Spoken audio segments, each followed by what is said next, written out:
follows. The village will provide the annual contribution towards an employee's health savings account in the amount to be annually determined.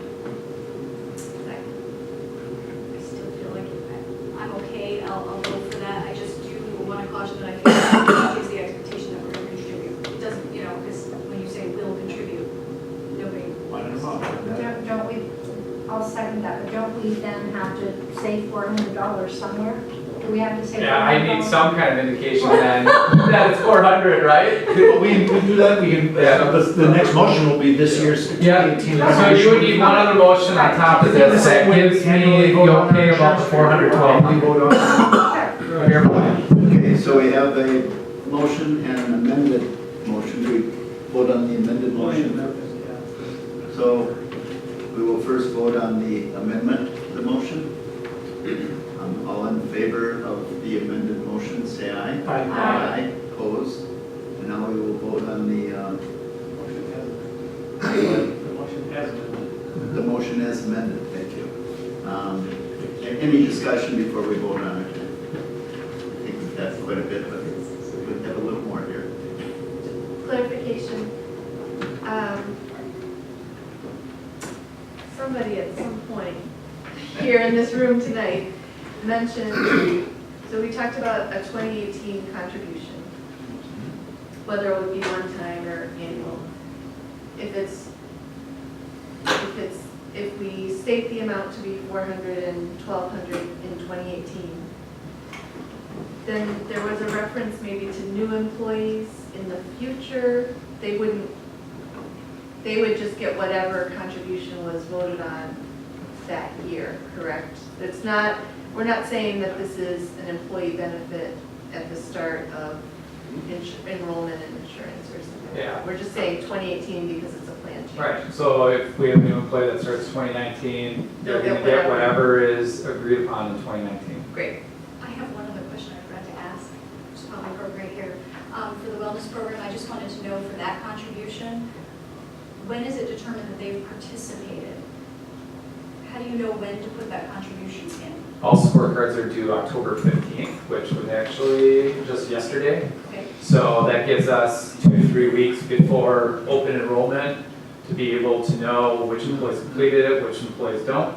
And so by mid-November, once we get all the open enrollment forms, we're able to factor that in for the upcoming. So it's So to a month answer and a that a half little bit- before the year. So yeah, so to answer that a different way, the employees that participated in 2017 will get the discount or the HSA contribution for 2018. So you have to do it the year prior to get the benefit the following year. So if a new employee starts mid-2018, they would not be able to get the wellness incentive until 2019. Does that make sense? Yep. And it's just whether they participate or not. Right, they have to meet all the criteria for the scorecard.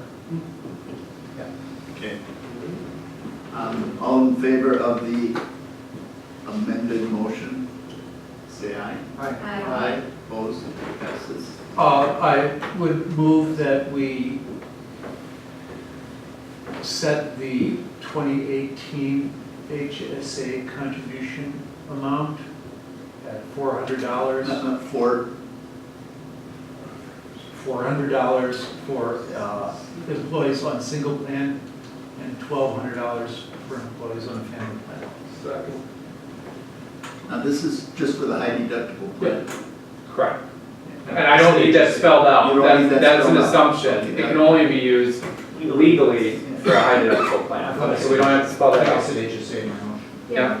Yep, you did. You're good. Oh, yeah, HSA. Okay. Same difference. Okay, was there a second? Okay. Discussion? I know staff is going to come back with a report and give us all the numbers after the first year. Do we need to, once in a while, we put it in the motion to say and report back at the closing of the year?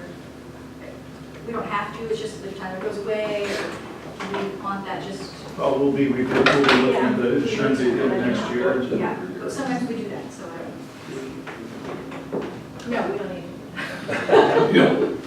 We'll include that next year when we. We need to just put it in the minutes. Right. We're hoping for I enough can't to wait. get There you go. Yeah, There we go, that'll work. Yeah, I got a baby coming, so Any we're, other- we're I stuck. Any other comments, questions? Seeing none, all in favor of the motion as stated, say aye. Aye. Opposed, passes. Okay, Okay, that's it. Thank you. When is the meeting? We did not need closed session, no. Thank you. Thank you. Thank you. I thought she was in labor, you had to like go to. Yeah, I've been watching my phone. She actually like texted me and I had my heart skipping. Oh. But it's good. Stop for a minute. Right. okay, so that takes us to next item on the agenda, which is consider update of investments policy. Trustee Moners. Okay. Yeah, budget and finance, we met this evening, to go over cash. The memo outlines and proposed changes, to the investment policy. Mark Manuson, finance director, presented the report. When we got the 2016 auditors communication to the board, that report included a recommendation concerning custodial credit risk, and in the memo it lays out here what was in the auditor's communication. They recommended that in our investments that we place those in a custodian or a trustee account, which separates the investment is then registered through a custodian, so it's separated somewhat from the investment firm. It adds a step to Mark's process. Why don't I turn it over to him if you want to. That's pretty much Yeah, it. it's pretty much, it's. The staff agreed with that recommendation from the auditing firm. It was something that wasn't previously contemplated. At the time of the report, we had indicated we would bring this to the board to add that language and then follow through with our investment relationships to make sure that that happens by the end of the year. And this achieves that goal.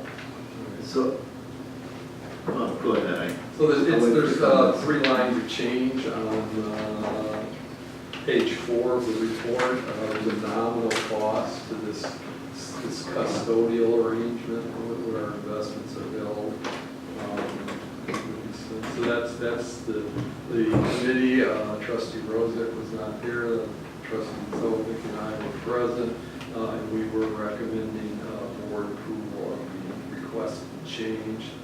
So I would make a motion to move to amend the language in the village board policy number 19, public deposits and investment, to add an item number 4 to the custodial credit risk section of this policy as presented.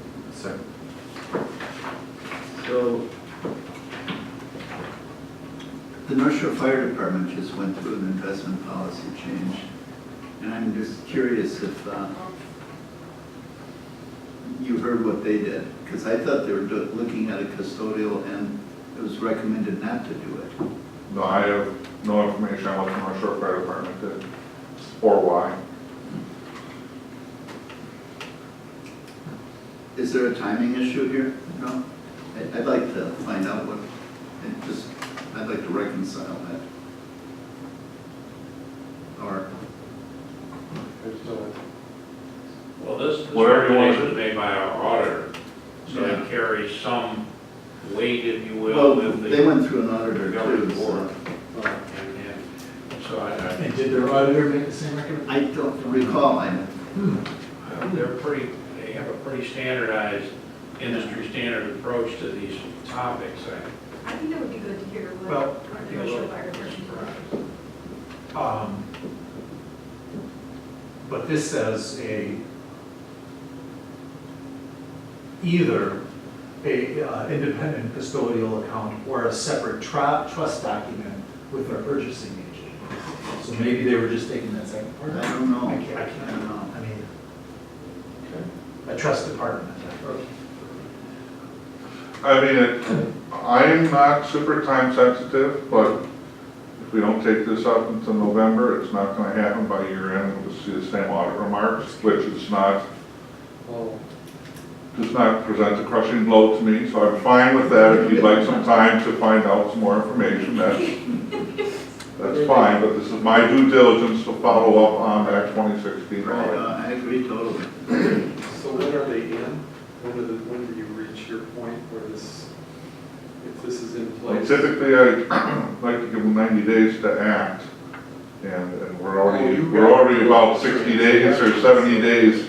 I think that can still be accomplished Okay. by the end of the year, but again, this does not Yeah, you've got. hyper time sensitive if there's some additional information that you'd like to look into, that's, And I just can't remember if it was because it was too restrictive or whatever. I just can't remember the details of it, and I just I'm not privy to that. feel more comfortable knowing it. But what would that do? I mean, the world's not going to come to an end if we No. do this right now, so. No. Not at all. No, So. I withdraw my second. too late. No, I'm saying if we actually just went ahead with. Oh. No, I'm fine with that too, but I would be curious to know. Would you like me then to do a follow-up to the board on what the North Shore Fire Department saw as an issue Right. before I execute it? And take a look, and then if you see something I've remarkable. been prepping the investment institutions already. I mean, they know this is coming, Sure. so I will certainly, I'm good to talk to Chief Ritter on another topic anyway, so Okay. I'd be happy to do that before. Well, then I think we should just go ahead with the motion. I'm fine with that. Second. Did you withdraw the second? He's putting You it can in. withdraw your withdrawal of your I second. withdraw my withdrawal, thank you. Okay. Any other discussion? All in favor of the motion as stated, say aye. Aye. Opposed? Passes. The next item is 2017 updates to the long-range plan and policy. I think I'm just going to turn this right over to Mark. This summary that the committee looked these over. Trustee Rosa is not at the meeting yet.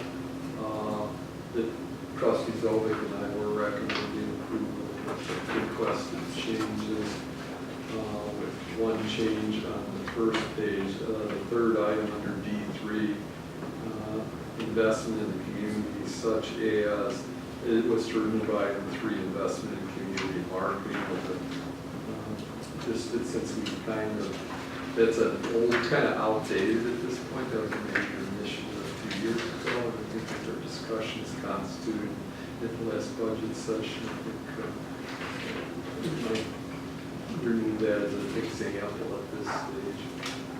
So Mark, you want to? Well, this is actually, from my perspective, a reboot of a 2015 draft that I had prepared at that point to come to the board as a result of our meetings with Ellers and Moody's for our 2014 debt issue. One of the observations was primarily that our guideline objectives were no longer consistent with our existing debt structures that had been adopted over the years since this policy document was first drafted. I've tried to limit the changes on this to as few items as possible. The first page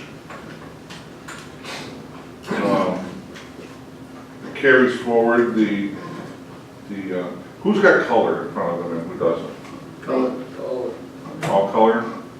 So the second paragraph under item 1 enumerates, again, a 2/3 vote to dig into the 5%